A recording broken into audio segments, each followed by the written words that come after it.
I'm going to take those principles and put it into just 6 steps. And in fact, this system is so powerful.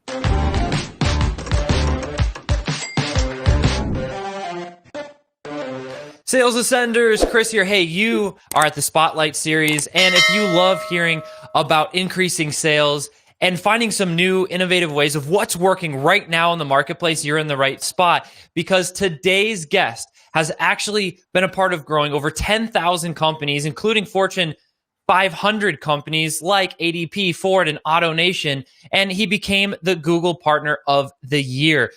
Now returning to entrepreneurship, he has been applying these same strategies and tactics to help small and mid-sized businesses just like us grow. He is doing this specifically with podcasting, making podcasting profitable. So if you're interested in being a podcast host, or maybe you already are, or a podcast guest, and you're focused on monetizing, then listen close to the 2 strategies that he's been using mostly, like JV launches and sponsorships. So with all that said, let's go ahead and meet him. Please help me welcome Tony. How's it going, Tony? Hey, great. Thanks so much for having me on today. Glad to have you. Glad to have you. This is going to be a fun conversation because for everyone watching, hey, listen, if we're trying to get our message out to the world, podcasting is a powerful way to do it. Most marketers know how valuable podcast listeners are. The average household income's higher. The know, like, and trust factor is much higher. It is a great audience to connect with, a great medium, and we're combining it with sales. So this is I feel at home. This is gonna be a fun convo. Oh yeah, definitely. So Tony, where are you from? I am from Connecticut. Connecticut, East Side. All right, right on. How did you decide to go this podcasting route? Yeah, so it's interesting. So I started, you mentioned a little while ago, I had a marketing agency. So I started that roughly 8-9 years ago. And the whole idea was to bring the strategies, tools, and tactics that the best companies use, like Google and ADP and Ford, and bring that to small and medium-sized businesses. And so what happened was I started an agency to do that. And I found that most businesses were not prepared to do marketing. And when I say that, a lot what of do you people mean by that? Yeah, exactly. A lot of times when I say that, people are like, oh, they couldn't handle the volume. It's actually the opposite. Most people don't have the foundation to grow a business. And the biggest difference I found between what the best companies do and what the rest of us do is we don't have a strategic plan.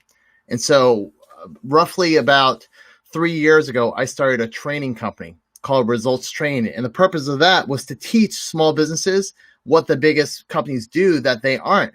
And so I started to do that. And then I realized I wasn't getting the traction that I wanted. And so I said, what I need to do is have a case study. And so why not create my own case study? And I said, what I'm going to do is I'm going to start a business with 0 money, completely bootstrap it, and grow it to $1 million in less than a year by applying the principles that I'm teaching. And that's really how I backed into the whole software, because I know software. I mean, I've programmed software in the past. I know it can launch. I know I can get traction. And then the question was, okay, where's the market? What's the best market? And I said, wow, I just so happen to be doing a lot of podcast interviews. I noticed a lot of podcasters and guests struggle making money. They don't know how to do it. I said, why not create a software company that serves that market? And that's kind of how it launched, kind of on almost like a dare to myself to prove that this can be done. And at the end of it, the purpose to prove the model works, but also to help those people that really need the help, like the podcasters and those guests. So we met you on your journey of being your own case study and applying these strategies and principles that you learned with, corporate America, larger companies, Fortune 500 companies, and applying it to small to mid-sized businesses. Correct. Now you're on that journey. You decided to go the software route, and the podcast industry is kind of the niche that you're focused on. Where are you at in the process currently? Yeah, so I started it on my birthday because I figured why not make it my birthday? So when everyone wants to send a gift, it's November 16th. So I have until November 16th of this year to grow the business to $1 million. So a little bit of pressure, but I'm super excited about it. And so that means I'm a few months in. And so I work very quickly and programming it myself. Now, not everyone can do that.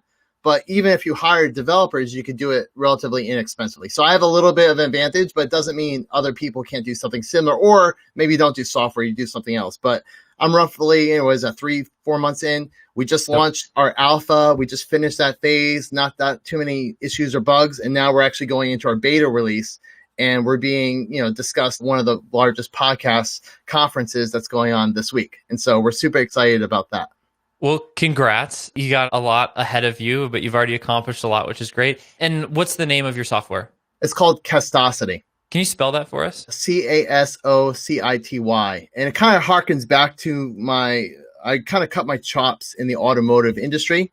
So velocity. And the whole idea is to bring profit faster to people that podcast. And so it's kind of a play on words. And of course, podcast is where the cast comes in. But it's not just for podcasts. It could also be for live streaming, any kind of mechanism to get message out. So video cast, things like that. Okay, right on. I'm actually typing it in like a little banner right now, and I'm really slow at that apparently. Do you mind spelling it a little slower one more time? Sure. Like cast, Casto, Okay. and then city, City. Oh, okay, I did spell it right. Okay, I didn't want to put the wrong name up there. Here it is. If you're wondering, Castosity. You can go check that out. Right on. Okay, so you're on your journey to 1 million with the software, and man, let's get into sales, right? Because that's what matters. You're not going to get to 1 million with no sales. What are some of the strategies that you're applying in order to increase sales? Yeah, there's really one critical one, and it's actually something I baked into my product. And it's the secret. I mean, to me, it's the secret that a lot of the best companies do that the rest of us don't. And it's crazy to me, but it's joint ventures. And maybe some of us have heard of it, some of us haven't. But the fact is, when I became Google's Partner of the Year, one of the ways we did that is we did a joint venture with Google. We did a joint venture with Ford Motor Company. I've done joint ventures with, a lot of the biggest automotive brands, and that's how they grow. Yes, Ford spends a ton of money in AdWords, but they also foundationally, a lot of these companies do that. And look no further. Gosh, you can even look at McDonald's. What do they do? McDonald's, they have the Happy Meals, and it's a collaboration, with the movie that's coming out at the time. It's the superheroes. So the best companies do that, but sadly, small businesses don't. And so the way I'm launching this is with 100 joint venture partners that have big lists that can promote it. And it's a win-win for them because I'm giving each of those folks a very generous revenue share. And, I win, they win, and most importantly, their audience wins because they're really the hero. We want to make sure their audience is served and they get great results. And so I put a lot of time. The way I look at it is build a product that has tremendous value. That is like 10x the value. So it's a no-brainer to buy it. And then just get it in front of the people that have the list of aggregations of those people. They push it for you, and then you can grow very, very rapidly. So you have your strategy in place, going the JV route, and which is great. OPA, other people's audiences. Yeah, exactly. And putting together those more complementary type relationships and launches can be really, really effective. There's something in our other conversations that you mentioned called the result loop. Yes. Yeah, so the results loop, you can see a little bit of it behind me, but this is the principles that I used for creating this company that's going to grow very quickly. And really, there's 6 factors, because one of the things I noticed, first of all, it's a scary word. Strategic planning. Oh my goodness, that sounds like a lot of work. I don't know how to do it. What if I fail? I don't, it's going to be time consuming, expensive. So I said, okay, I'm going to take those principles and put it into just 6 steps. And in fact, this system is so powerful. I shared this system with my daughter, who happens to be a Girl Scout, and her troop. And what they did is, after 20 minutes of teaching them this system, they dramatically increased their cookie sales. And so that's how powerful this system is. Anyone can use it, and you can do it in 15 to 20 minutes. But it really starts with 6 factors that drive it. Do you mind getting into, maybe not all 6, but just getting into some of the 6? Yeah, of course. Well, the first one is knowing your buyers, your specific buyers. And so before I started this company, I said, okay, who really is in need? And so this is how I got into the podcast niche. From a Girl Scout perspective, to give you that analogy, who buys the cookies? Well, mom and dad. Maybe it's it's the neighbors, and so with them, I went through the exercise to define each of those blocks of people, because if you don't define your target, you're never going to hit it. And sales, that's more true than anything. You have to know your ideal buyer, because they have to appreciate your value. So you have to understand who is that core audience that you want to serve. So that's kind of where it starts. Factor number 2 is matching your products and services with those buyers, and more importantly, those buyers' pain points, because people buy. Their motivation is basically to alleviate pain or kind of gain some kind of, positive outcome. They want to ascend to a new level. That's a harder sell. So it's much easier to sell to pain. And so you want to identify the pain, which of course, from the software perspective, podcasters aren't making any money.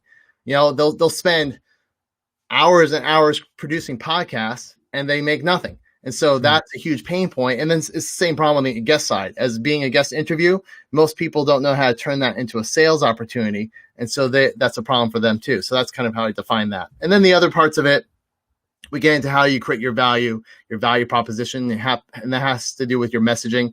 But then the three key areas, which you can kind of see behind me here, the three ways to grow your business. You want to increase the number of buyers.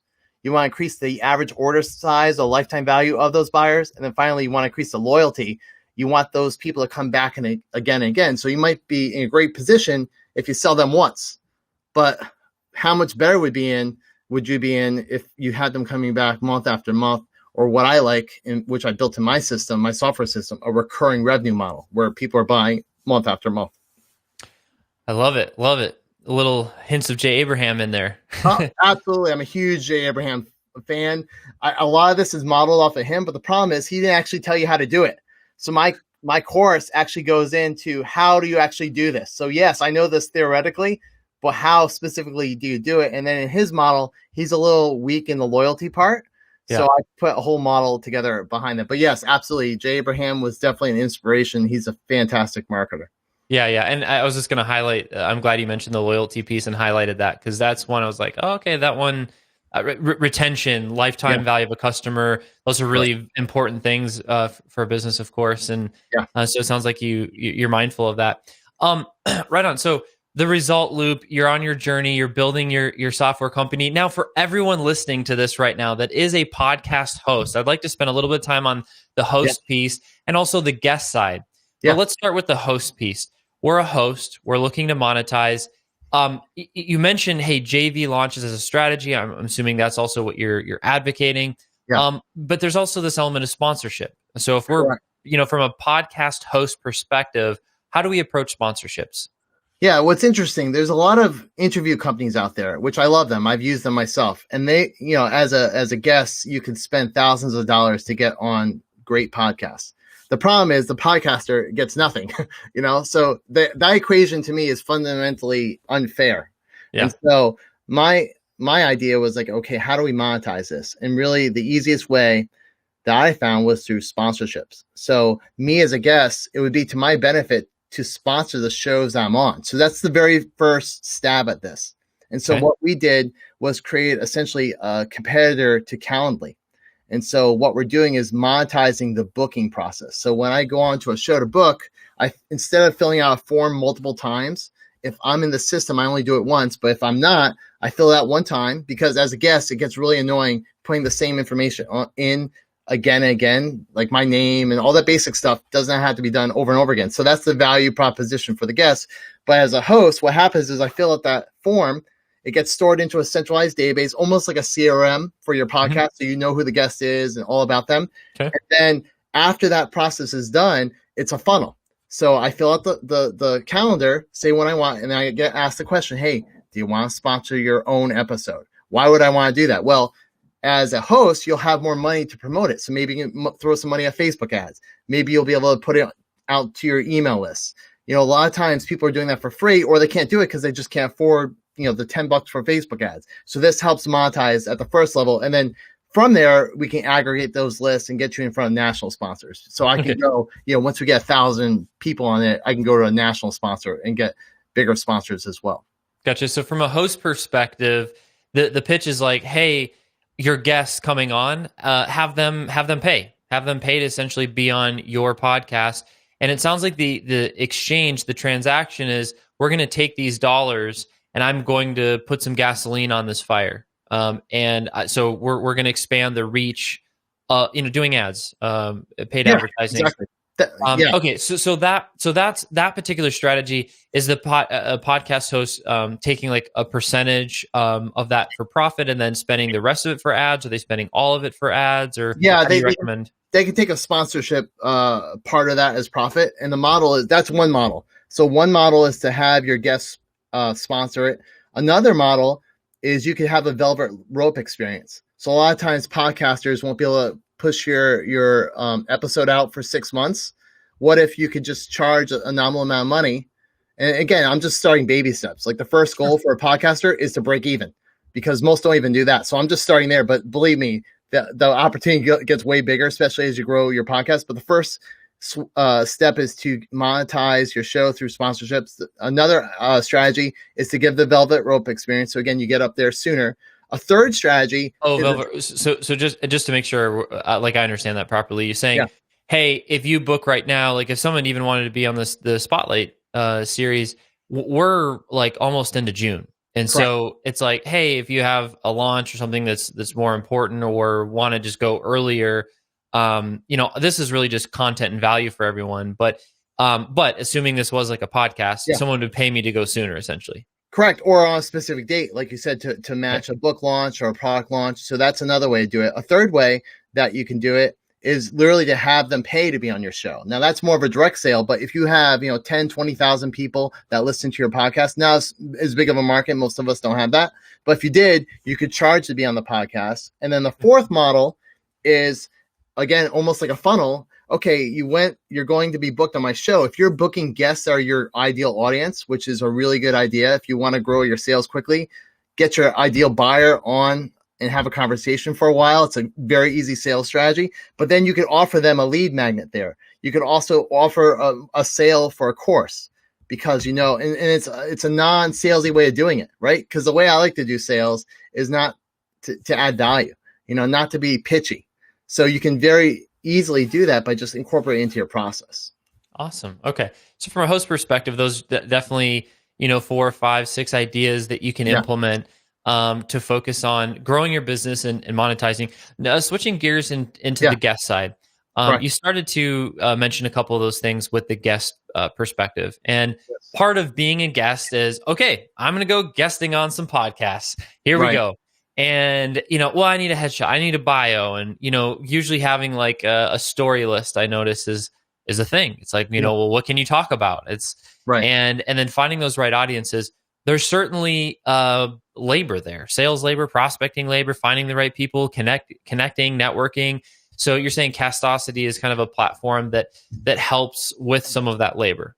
Yeah, absolutely. So what happens is kind of magical, honestly. The first time you fill out a form to go on a show, that information is stored and dynamically created into a one sheet. So all that information you were talking about, where you put your topics and the things you're going to talk about, what it does is that it dynamically builds itself. So it's a virtual one sheet that you can even download as a PDF, but it has your headshot, has all the information that a host needs. So that's the first added value. And by the way, that's completely free. The things I just talked about, the booking and the one sheet, is actually free for hosts and guests. Oh, wow. So it's kind of a no-brainer. That's what I'm saying. There's so much upside where you can make money beyond what I'm even talking about today. I'm just telling you the stuff that's free. But what happens is with the one sheet is I have that now. Now I can go and pitch myself to the shows that are a good market for me to be on, and then I can go through that sales process kind of inverse. So instead of, as a host, finding guests that would be a great sales target, now I'm going on shows where a host might be a good sales target, or they have those aggregations of lists of my ideal buyer. Either way, the ideal buyer where they aggregate those folks, that's a joint venture opportunity. Having a direct sale, that might be a good partner. That would be, or a great sales opportunity. That would be a direct sales opportunity as opposed to a JV opportunity. Okay, so one component of it is it simplifies that process in that we have that one pager. It's free, it's created, and then it's easy for multiple podcast hosts to actually see that and then decide if they, if we're the right fit or not. Correct. Okay, right on. And then there's kind of that second piece that you mentioned. So, some as a host, as a guest, it seems like there's value there. And you're saying like the first step is free just to check it out. Yeah, absolutely. Yeah, anyone can go there. I gave you the links where if you want to share it, it's completely free to register. Perfect. Okay, so just looking in the description, if you're a podcast host or guest at the Spotlight Series, we're always looking to just find those value pockets. And I know, speaking with many of you fellow sales ascenders, you're already being asked to guest on some very respectable, huge platforms in podcasts already. this is a way to grow your message, get your message out there more. So hearing some of your requests and talking with you, I was like, oh, this resource is a free resource that you can use, and hopefully it brings some value and benefit to your world. Tony, I appreciate you coming on today. Before we get to our last question, if people are leaning into all this and like, yes, this makes sense, I'm curious, I have more questions, where's the best place to find you? Yeah, so I have a website for myself as a brand. Since no one can spell or even say my last name, it's really simple. It's meettonyg.com. You go there, you can scroll to the very bottom, and you have all my social media handles there. So if you want to connect me on LinkedIn, Instagram, anywhere you like, that's the place to find me. Just go to meettonyg.com. Correct. Yes, and Guarnaccia. Did I say it correctly? Yeah, you got it. You nailed it. Okay, all right. Perfect. I got scared in the beginning. I practiced a couple times before, and then it didn't flow right. So I just said your first name. You're not alone. But yeah, I've since gathered myself apparently. Yeah. So, but if for all you don't have to say Guarnaccia, his last name. You can go to meettonyg.com to connect with Tony with more questions, to book more incredible guests, and to get booked and monetize your business and podcast, and learn more about the result loops. Hey, so the last question, the piece that I like to focus on, doing entrepreneurship can often get lonely. You're the leader. You got this crazy idea, and you're the one. You're the tip of the spear. You're trying to figure it all out, right? But it doesn't have to be a lonely exercise, because there's actually a lot of entrepreneurs. The way I like to describe them, we're the business artists, making things up, solving problems as we go, and our product and service is really our expression of art and the experience we create around it. That takes a lot of time, focus, money, and then a lot more of all those things I just mentioned. And the best ones even incorporate some love in there. What's the thing that drives you? What's the thing that drives you to take this type of leap and serve this market? Yeah, I think you have to have a purpose. I think you definitely nailed it, because you're not going to survive the roller coaster, the ups and downs, unless you have a greater purpose. So for me, at the very base root is my faith. I have a faith in God that kind of sustains me through the ups and downs. And then I also have my family, which is number 2. I have a wife, and believe it or not, 6 kids. So no pressure there to perform. Yeah. So I have 6 kids. But then beyond that, like I said earlier, specific to the castosity business, it's really to serve that market that's struggling. And my heart has always been for small business. That's why I left corporate America to work with small businesses. And so my whole mission, and I didn't talk about it today, but I normally do, it's called Democratize Marketing. And to me, that's to bring those strategies, tools, and resources that the best companies have to small businesses. And that is definitely at the foundation of every company I have. Certainly Castosity is one of those examples. That's awesome, Tony. Well, thank you for taking that leap, making that jump, building your marriage and your family of a basketball team plus, and for taking some time with us today. So I know this is going to be valuable for a lot of people. I know there's multiple people looking to network and connect, specifically in the podcasting space. So I appreciate your time today. Absolutely. This was really fun, and I appreciate it.